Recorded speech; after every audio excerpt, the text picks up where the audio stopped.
जय श्री कृष्ण। राधे राधे दोस्तों, स्वागत है आपका अपने चैनल पर। आज हम लेकर आए हैं आपके लिए पुत्रदा एकादशी व्रत कथा, जो बहुत ही पुण्यदायक है। तो इसके करने से हमें संतान की प्राप्ति होती है। तो प्रेम से बोलो विष्णु भगवान की जय हो। युधिष्ठिर कहने लगे कि हे मधुसूदन, श्रावण शुक्ला एकादशी का क्या नाम है? व्रत करने की विधि तथा इसका महात्म्य कृपा करके कहिए। श्री कृष्ण जी बोले, हे राजन, इस एकादशी का नाम पुत्रदा है। अब आप शांतिपूर्वक इसकी कथा सुनिए। द्वापर युग के आरंभ में महिष्मति नाम की एक नगरी थी, जिसमें महीजीत नाम का राजा राज्य करता था। परंतु पुत्रहीन होने के कारण राजा को राज्य सुखदायक नहीं लगता था। जिसके संतान न हो उसको यह लोक और परलोक दोनों ही दुखदायक होते हैं। पुत्र सुख की प्राप्ति के लिए राजा ने अनेक उपाय किए, परंतु राजा को पुत्र की प्राप्ति नहीं हुई। वृद्धावस्था आती हुई देखकर राजा अपनी प्रजा के प्रतिनिधियों को बुलाकर कहने लगा कि हे प्रजाजनों, मैंने इस जन्म में तो कोई पाप किया नहीं। मेरे खजाने में अन्याय से पार्जन किया हुआ धन नहीं है। न मैंने कभी देवताओं या ब्राह्मणों का धन छीना, किसी दूसरे की धरोहर भी नहीं ली। प्रजा को पुत्र के समान पालता रहा। मैं अपराधियों को पुत्र और बांधवों की तरह दंड देता रहा। कभी किसी से घृणा नहीं की, सबको समान माना है। सज्जनों को सदा पूजा करता रहा हूँ। इस प्रकार धर्मयुक्त राज्य करते हुए भी मेरे पुत्र नहीं है, सो मैं अत्यंत दुख से गुजर रहा हूँ। इसका क्या कारण है? राजा महीजीत की इस बात को विचारने के लिए मंत्रीगण तथा प्रजा के प्रतिनिधि वन को गए और बड़े बड़े ऋषि और मुनियों के दर्शन करते हुए राजा के हित की उत्तम कामना की पूर्ति के लिए किसी श्रेष्ठ तपस्वी मुनि को देखते फिरते रहे। एक आश्रम में उन्होंने एक अत्यंत वयोवृद्ध धर्म के ज्ञाता बड़े तपस्वी परमात्मा मन लगाए हुए निराहार जितेंद्रिय जितात्मा जित क्रोध सनातन धर्म के गुण तत्वों को जानने वाले समस्त शास्त्रों के ज्ञाता महात्मा लोमश मुनि को देखा, जिनका कल्प के व्यतीत होने पर एक रोम गिरता था। सबने जाकर ऋषि को प्रणाम किया और उनके सामने बैठ गए। उन लोगों को देखकर मुनि ने पूछा कि आप लोग किस कारण से आए हैं? निस्संदेह मैं आप लोगों का हित करूंगा। मेरा जन्म केवल दूसरों के उपकार के लिए ही है, अतः संकोच मत करो। लोमश ऋषि के ऐसे वचन सुनकर सब लोग बोले कि हे महर्षि, आप हमारी बात जानने में ब्रह्मा से भी अधिक समर्थ हैं, अतः आप हमारे संदेह को दूर कीजिए। महिष्मतिपुरी का धर्मात्मा राजा महीजीत प्रजा का पुत्र के समान पालन करता है, परंतु फिर भी वह पुत्रहीन होने के कारण अत्यंत दुखी है। हम लोग उसकी प्रजा हैं, अतः उसके दुख से हम भी दुखी हैं। आपके दर्शन से हमें पूरा विश्वास है कि हमारा यह संकट अवश्य दूर हो जाएगा, क्योंकि महान पुरुषों के दर्शन मात्र से अनेक कष्ट दूर हो जाते हैं। अब आप कृपा करके राजा के पुत्र होने का उपाय बतलाएं। यह वार्ता सुनकर ऋषि ने थोड़ी देर के लिए अपने नेत्र बंद किए और राजा के प्रथम जन्म के वृतांत को जानकर कहा कि ये राजा पूर्व जन्म में एक निर्धन वैश्य था। निर्धन होने के कारण इसने अनेक बुरे कर्म किए। यह एक गांव से दूसरे गांव व्यापार करने के लिए जाया करता था।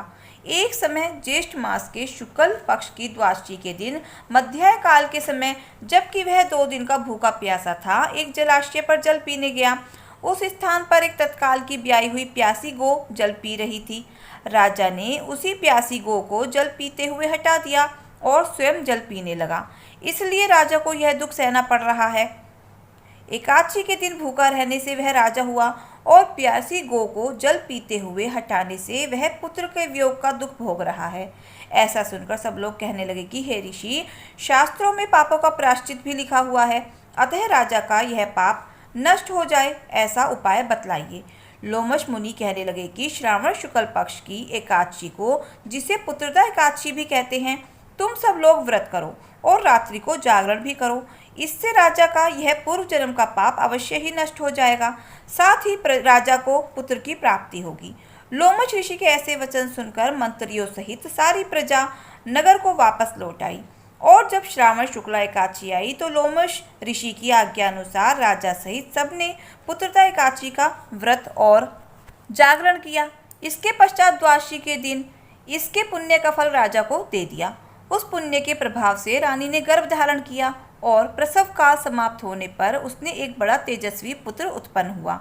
इसलिए हे राजन, इस श्रावण शुक्ला एकादशी को के नाम को पुत्रदा एकादशी कहा जाता है। इसके मतलब इस तरह पुत्रदा एकादशी पड़ी इसका नाम। अतः स्नान के सुख की इच्छा रखने वाले इस व्रत को अवश्य करें। इसके महात्म्य को सुनने से मनुष्य सब पापों से मुक्त हो जाता है और इस लोक में संतान सुख भोग कर परलोक में स्वर्ग को प्राप्त होता है। तो प्रेम से बोलो विष्णु भगवान की जय हो। आइए अब सुनते हैं शालिग्राम भगवान की कथा। प्रेम से बोलो शालिग्राम भगवान की जय हो। एक गांव में एक बुढ़िया माई रहती थी। वह प्रतिदिन शालिग्राम भगवान की सेवा करती थी। एक बार गांव के बहुत सारे लोग तीर्थ यात्रा के लिए जा रहे थे। बुढ़िया माई ने सोचा कि मैं भी गांव वालों के साथ गंगा स्नान कर आऊं। बुढ़िया माई को ध्यान आता है कि मेरे शालिग्राम भगवान को कौन रखेगा, उनकी देखभाल कौन करेगा। यह विचार करके बुढ़िया माई पड़ोसन के पास जाती है और कहती है, मैं 1 महीने के लिए गंगा स्नान के लिए जा रही हूँ, तब तक तुम मेरे शालिग्राम भगवान की सेवा पूजा करना, तुम इन्हें अपने पास ही रख लो। तब पड़ोसन तैयार हो जाती है और बुढ़िया माई से पड़ोसन पूछती है कि किस तरह से शालिग्राम भगवान की पूजा सेवा की जाती है। बुढ़िया माई कहती है कि सवेरे उठना तो इन्हें भी उठा देना, नहाने के बाद इनको भी नहला देना, फूल तुलसी पत्ता चढ़ा देना, चंदन लगा देना और दोपहर में रसोई में जो भी बने उसका भी भोग लगा देना और शाम को दिया जला देना और रात में सुला देना। बस इतना काम कर देना। इतना बताकर बुढ़िया माई शालिग्राम भगवान को पड़ोसन को देकर गंगा स्नान के लिए चली जाती है।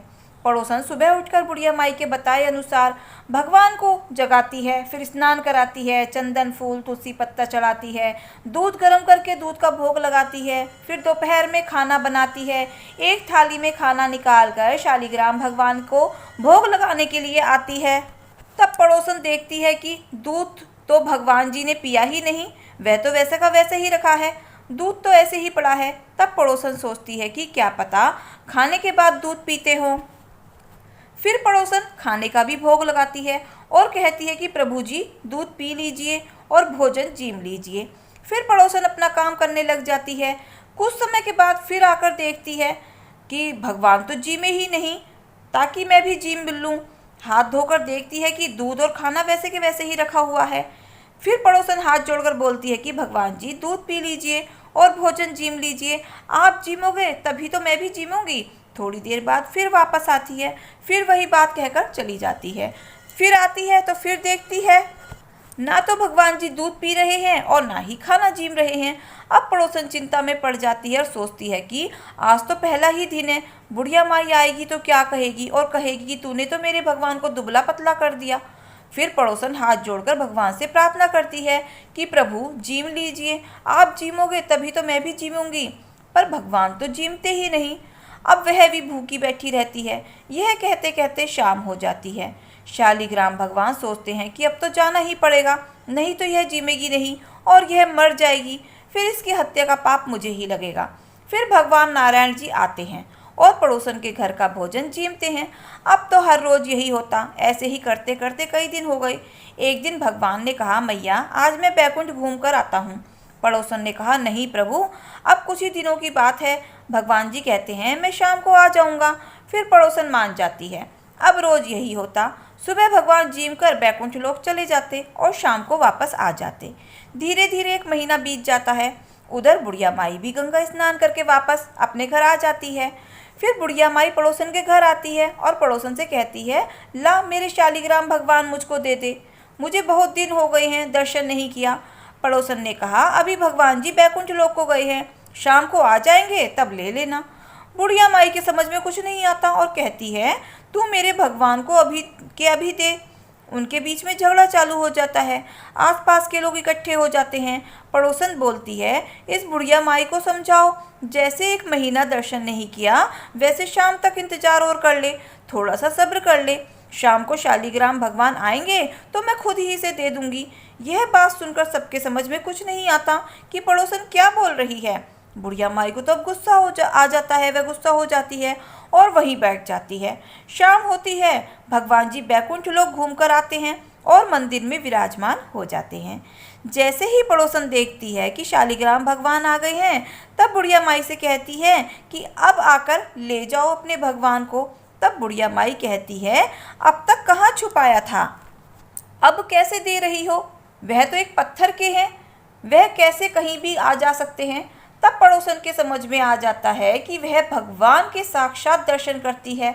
तब पड़ोसन भगवान के आगे हाथ जोड़कर कहती है कि आप बुढ़िया माई को भी दर्शन दीजिए, नहीं तो यह मुझ पर झूठा आरोप लगाती रहेगी। पड़ोसन की प्रार्थना पर भगवान जी बुढ़िया माई को भी साक्षात दर्शन देते हैं। बुढ़िया माई भगवान के दर्शन पाकर बहुत खुश होती है और पड़ोसन के पैरों में गिर जाती है और कहती है, तुम्हारे पुण्य प्रताप से, तुम्हारी वजह से मुझे भी भगवान के दर्शन हो गए। भगवान के साथ ही पड़ोसन और बुढ़िया माई बैकुंठ लोक को चली जाती हैं। तो हे शालिग्राम भगवान, जैसे आपने बुढ़िया माई और पड़ोसन पर अपनी कृपा करी, वैसे ही अपने सभी भक्तों पर अपनी कृपा बनाए रखना। तो प्रेम से बोलो शालिग्राम भगवान की जय हो। अब हम सुनते हैं ग्यारस माता की कथा। तो प्रेम से बोलो ग्यारस माता की जय हो। विष्णु भगवान की जय हो। एक समय की बात है, एक नगर में एक सेठ रहता था। वह अपनी शादी के बाद नए वस्त्र पहनकर अपनी पत्नी को लाने के लिए पहली बार ससुराल जा रहा था। रास्ते में उसने एक गाय को तालाब की ओर जाते देखा। वह गाय पानी पीने के लिए तालाब में उतर तो गई, लेकिन कीचड़ होने की वजह से वह तालाब से बाहर नहीं निकल पा रही थी। गाय ने उस आदमी को वहां से गुजरते हुए देखा तो उसने आदमी से मदद के लिए कहा, लेकिन सेठ ने कहा कि मैं नया वस्त्र पहनकर अपनी ससुराल जा रहा हूँ, अगर तुम्हारी मदद करूँगा तो मेरे कपड़े गंदे हो जाएंगे।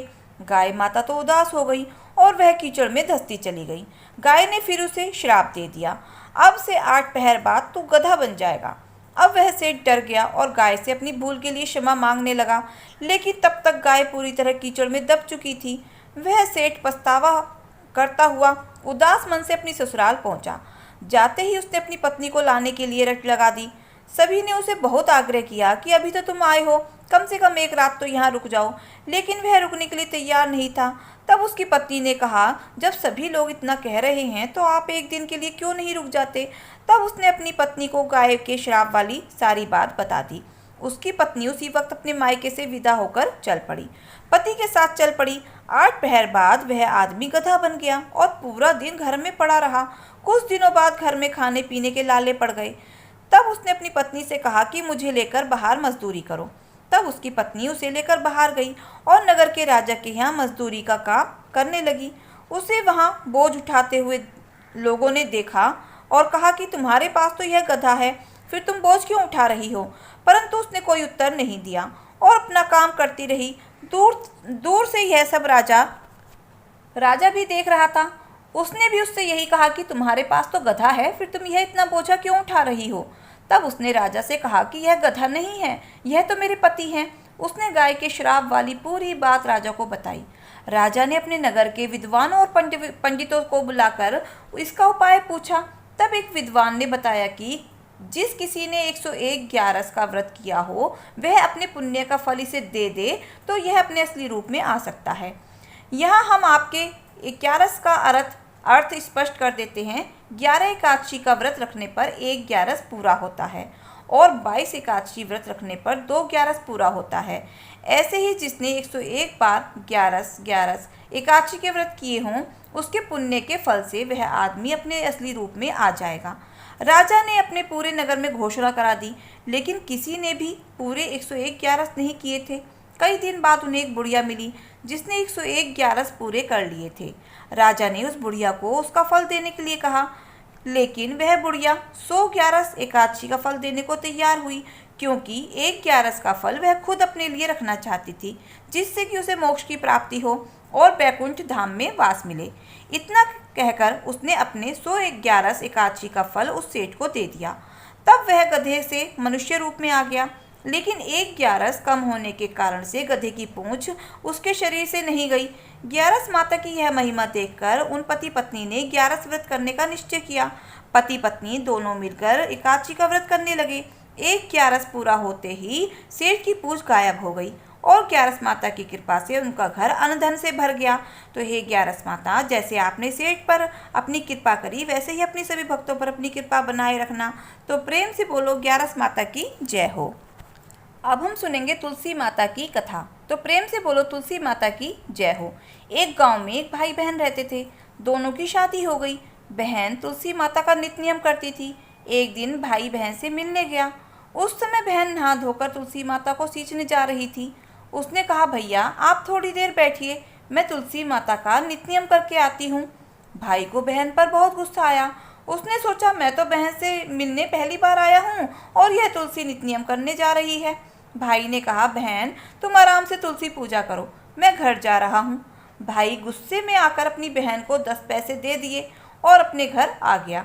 बहन ने 10 पैसे उठाए और सोचने लगी, मेरा भाई इतना अमीर है फिर भी 10 पैसे दिए, अगर कुछ और ज़्यादा दिया होता तो मैं घर का कुछ सामान ले आती। यह सोचते सोचते तुलसी क्यारे के पास गई।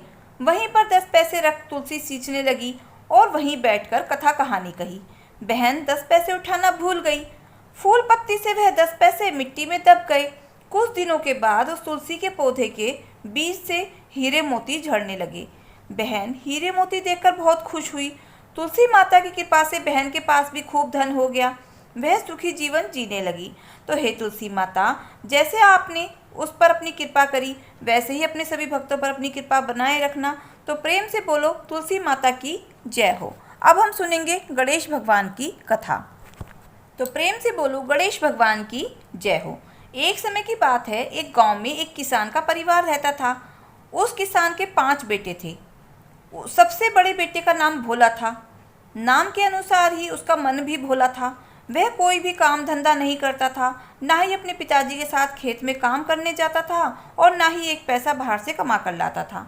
इस बात से उसके माँ बाप और भाई हमेशा उसको डांट लगाते थे।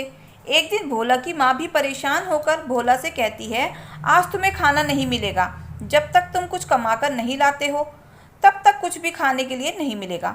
भोला बेचारा माँ से कहता रहा, माँ मैं कौन सा काम करूँ, यह कमाना क्या होता है।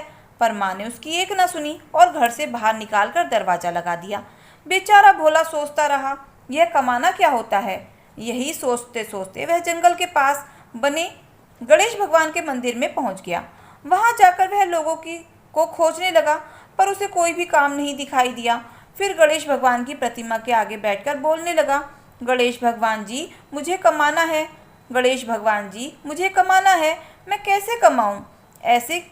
ऐसे ही कहते कहते कई घंटे हो गए।